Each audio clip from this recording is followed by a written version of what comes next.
నమస్కారం. ఈరోజు మనం మార్కు సువార్తలో ఒక చాలా ప్రత్యేకమైన అధ్యాయం గురించి మాట్లాడుకుందాం. అదే 6వ అధ్యాయం. ఇది మామూలు అధ్యాయం కాదు. నిజం చెప్పాలంటే ఒక మినీ సిరీస్ లాంటిది.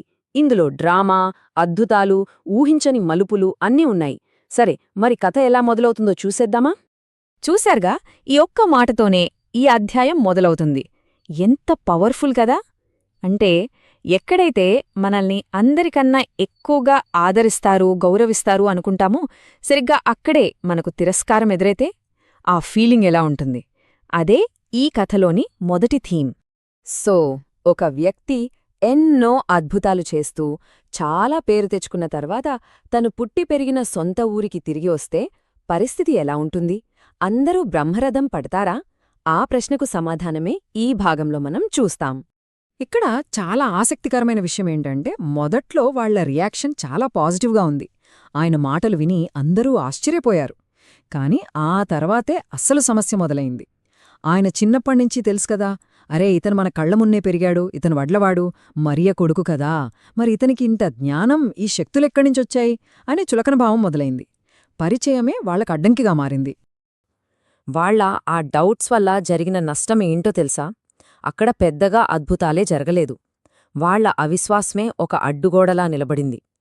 కేవలం కొద్దిమంది రోగుల మీద చేతులుంచి స్వస్థపరిచారు అంతే. నిజం చెప్పాలంటే వాళ్ల అవిశ్వాసం చూసి యేసుకే ఆశ్చర్యం వేసిందంట. సరే, సొంత ఊర్లో ఇలాంటి అనుభవం ఎదురయ్యాక కథలో ఒక కొత్త టర్న్ వస్తోంది. యేసు తన ఫోకస్ను మార్చి ఇప్పుడు తన పనిని విస్తరింపజెయ్యాలని నిర్ణయించుకున్నారు. తన అధికారాన్ని పంచుతూ తన 12 మంది శిష్యులను మొదటిసారిగా ఒక మిషన్ మీద బయటకు పంపించారు. ఆయన వాళ్లకు ఇచ్చిన సూచనలు చూడండి, చాలా సింపుల్గా, మినిమలిస్టిక్గా ఉన్నాయి. జర్నీకి చేతికర్ర తప్ప ఇంకేమీ వద్దు, రొట్టె, డబ్బు, సంచి ఏమీ వద్దు. అంటే దీని ఉద్దేశమేంటి? వస్తువుల మీద కాదు, దేవుడిపైన, ఇతరుల ఆతిథ్యంపైన ఆధారపడాలని నేర్పించడం. మరి శిష్యులేం చేశారు? వాళ్ళు ఆయన చెప్పినట్టే చేశారు. బయలుదేరి మారుమనసు గురించి ప్రకటించారు. వారికిచ్చిన అధికారంతో దయ్యాలను వెళ్లగొట్టారు, రోగులను స్వస్థపరిచారు. వాళ్ల మొదటి మిషన్ ఒక పెద్ద సక్సెస్ అయింది. ఇప్పుడు కథలో ఒక నాటకీయమైన ఫ్లాష్ బ్యాక్ వస్తుంది. యేసు పేరు ప్రఖ్యాతులు అంతటా వ్యాపిస్తుంటే ఆ వార్త రాజైన హేరోదు చెవిన పడుతుంది. అప్పుడు తాను చంపించిన బాప్తిస్మమిచ్చు యోహానే మళ్లీ బ్రతికి వచ్చాడేమానని భయపడతాడు. ఆ ఫ్లాష్ బ్యాక్లో ఏం జరిగిందో చూడండి. తన పుట్టినరోజు పార్టీలో హేరోదు ఒక అమ్మాయి డాన్స్కి ముగ్ధుడై ఆలోచించకుండా ఒక ప్రమాణం చేస్తాడు. రాజ్యంలో సగం వరకు ఏదైనా ఇస్తానంటాడు. కాని ఆ అమ్మాయి వాళ్లమ్మ ప్రోద్బలంతో బాప్తిస్మమిచ్చు యోహాను తల్లని అడుగుతుంది. మాట తప్పలేక రాజకీయ ఒత్తిళ్ల వల్ల హేరోదు దుఃఖంతోనే ఒక ప్రవక్తను చంపేస్తాడు. ఇప్పుడు చూడండి, ఒకవైపు హేరోదు తన అధికారంతో చావును పంచే విందు ఇస్తే, మరోవైపు యేసు తన దైవిక శక్తితో జీవాన్నిచ్చే అద్భుతం చేస్తాడు. ఒక నిర్జన ప్రదేశంలో వేలాది మంది ఆకలితో ఉంటే ఆయన వాళ్లను ఎలా పోషించాడో చూద్దాం. ఇంత పెద్ద జనసమూహానికి ఆహారం పెట్టడానికి మీ దగ్గర ఏముంది అని యేసు అడిగితే శిష్యులకు దొరికింది కేవలం 5 రొట్టెలు. అంతేకాదు, కేవలం 2 చేపలు అంతే. 1000 మందికి పెట్టడానికి ఉన్నది ఇంతే. నమ్మశక్యంగా లేదు కదా? మరక్కడ ఎంతమందున్నారో తెలుసా? కేవలం పురుషులే 5000 మంది. అంటే స్త్రీలను, పిల్లలను కూడా కలిపితే ఆ సంఖ్య ఇంకా చాలా చాలా ఎక్కువ. అయినా సరే అద్భుతం జరిగింది. అందరూ కడుపునిండా తిన్నారు, తృప్తి చెందారు.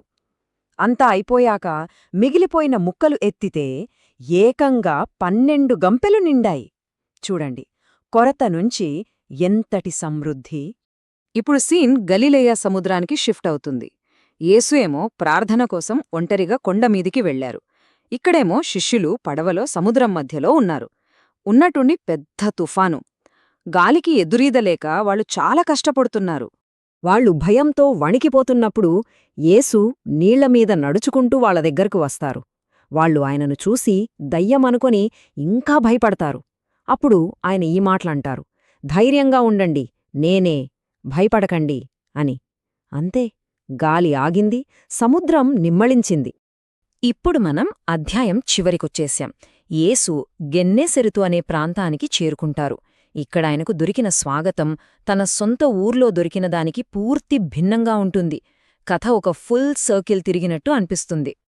గెన్నేసరెతో ప్రజల విశ్వాసం చూడండి. వాళ్లు యేసును చూడగానే గుర్తుపట్టారు. చుట్టుపక్కల ప్రాంతాలకంతా పరిగెత్తి రోగులను మంచాలతో సహా మోసుకొచ్చారు. ఆయన్ను పూర్తిగా తాకడం కూడా కాదు, కనీసం ఆయన బట్ట చెంగునైనా తాకితే చాలు, స్వస్థపడతాం అనే బలమైన విశ్వాసం వాళ్లది. సో ఈ అధ్యాయం మొత్తం సారాంశం ఇదే. ప్రారంభంలో స్వంత ఊర్లో అవిశ్వాసం, తిరస్కారం, దానివల్ల కొద్ది అద్భుతాలు, ముగింపులో పరాయి ప్రాంతంలో గుర్తింపు, బలమైన విశ్వాసం, దాని ఫలితంగా ఎంతోమందికి స్వస్థత. అంటే ప్రజల స్పందన వాళ్ల విశ్వాసం ఫలితాన్ని ఎంతగా ప్రభావితం చేస్తుందో మనకు స్పష్టంగా తెలుస్తుంది. ఈ ఆలోచింపజేసే ప్రశ్నతో ఈ విశ్లేషణను ముగిద్దాం. చూడండి, స్వంత కుటుంబం, దగ్గరి శిష్యులు, గొప్ప రాజు, ఇలా అందరూ యేసును ఏదో ఒక సందర్భంలో తప్పుగా అర్థం చేసుకున్నారు.